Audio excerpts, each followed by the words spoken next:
I really want to fight with my husband about something, and I know I shouldn't. I'm Dr. Hina Minglani Terranova. I'm a licensed clinical psychologist, and I provide couples therapy all the time. And still, there's a part of me that wants to go to battle with my husband about this one thing that's between us. And I know I shouldn't. So, what I'm going to do is talk through the conversation I plan to have with him and how I'm going to try to take some of the therapy skills I've been talking about on this podcast and plan forward for how I'm going to implement them in this conversation. I have to admit that talking to my husband about issues has improved over time. When we were dating early on in our relationship, I felt like I was going into the conversation like that Hindu goddess Durga, who has like 8 to 10 arms and all of them carry weapons. And I used to launch into it where it felt like a battle where I was like, I need to win. And over time, I realized that that's actually not what I want. I want us to be more of a team. And even though my emotions can feel intense at times, that's not what I want to lead with. So, the situation between us is that we have an almost 4-month-old baby, and I take pictures and videos of my husband with her all the time.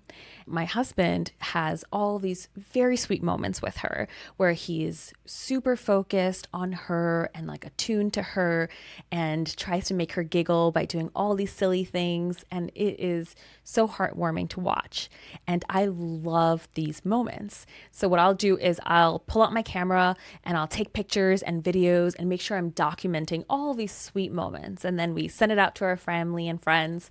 And it's such a wonderful way of sharing this period that we have with her.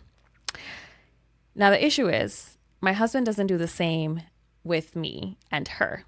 And I've been getting really annoyed because I know that these are fleeting moments and I just really want to have these memories documented.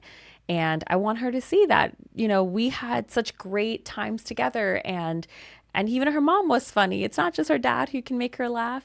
And I've asked him here and there, but he just doesn't remember. He just doesn't think of it. And so this is something that's been bothering me. It makes me feel sad, actually, because I know these moments are so short-lived and I would love to go back, sit at night and when our daughter goes to bed and like scroll through and see the pictures and videos that we take of her. And I don't have the opportunity of doing that for the moments that I spend with her. So I plan on talking to him about it. Maybe I'll just send him this episode. I don't know. We'll see. But I want to have a conversation with him. And the way I'm planning on approaching it is what I tend to do in difficult conversations or just conversations where we might have different perspectives. So the first thing I've been thinking about is, okay, what kind of wife do you want to be? And usually I want to be curious and flexible and patient. And I think for this situation, I want to be collaborative. I really want to figure out how can we make it possible for him to document more of these moments for us. So that's the first thing I ask. What kind of wife do I want to be? Because it helps me anchor in a value, in the kind of personality trait I want to embody. Okay, and then the second thing I'm thinking about is what are the stories I'm telling myself about him? So one of them is he doesn't care. He's not trying to support me, and give me what I want.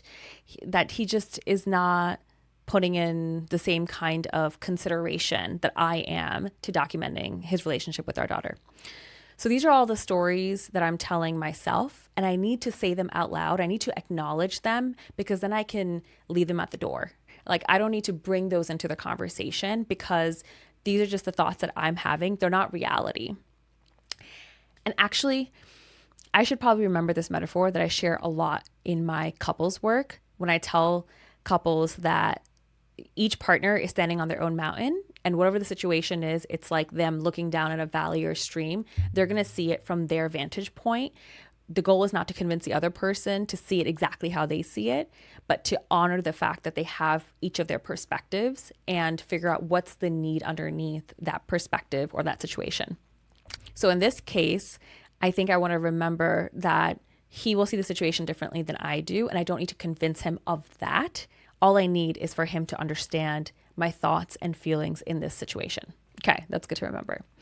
The other thing I want to do, which I talked about in my last episode on couple conflicts, is I want to start softly or use a gentle startup. I think the way I've been addressing this or bringing this up so far has been, hey, you're not taking enough pictures of Fida and I really want you to take more pictures and videos. I've just been making a demand of him and not really explaining why it's important to me or even leading with appreciation. So I think what I'm going to do this time is say, I really appreciate how present you are with her. You're so attuned to her and you're in the moment with her. And it fills my heart to see how warm and caring and nurturing you are to her. And I really love capturing those moments that you have with her.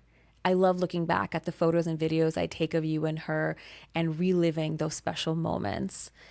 I would love it if you were able to take more pictures and videos of me with her, and it would be so meaningful to me and so important to me. Would you be willing to do that? And is there anything I can do to help you in that process?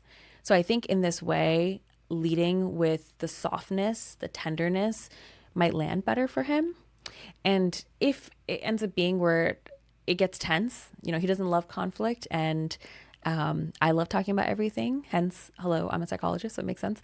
But I think if it starts to get tense, the other thing I might do is I might hold his hand or like scratch his back or maybe even give him a hug, because I know that my husband's love language is physical touch and my love language is words. So I want to just talk through everything, but he really softens when I just touch him or caress him.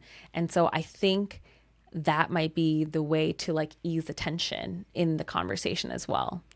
So, okay, so putting it all together, let's say, what am I doing? I'm going to first think about what kind of wife I want to be. Seems like collaborative, curious, patient. And what's the story I'm telling myself? Check that at the door. And then I'm going to focus on leading with appreciation and starting soft, telling him something I appreciate about him. And then if it gets tense, even if it doesn't get tense, I might still use some physical touch so that he can remember that I love him and that he feels attended to. His needs are being attended to in that moment. And that last one, now that I think about it, even though it doesn't feel natural to me to always do that in the middle of a conversation, like when I'm focusing on a topic, my mind doesn't go to, oh, I should like go hug him or hold his hand. And when I do it though, and he softens, it makes me feel like I have more agency in the conversation. Like I can be more effective because I can reach him better. So I think that helps me a lot, actually in the conversation too. So I need to remember that. So overall, this is me thinking out loud what I'm going to do to have this conversation, and maybe I'll come back and share how it went. If you found this episode helpful, please go ahead and subscribe to the channel, share it with your partner, a sibling, a friend.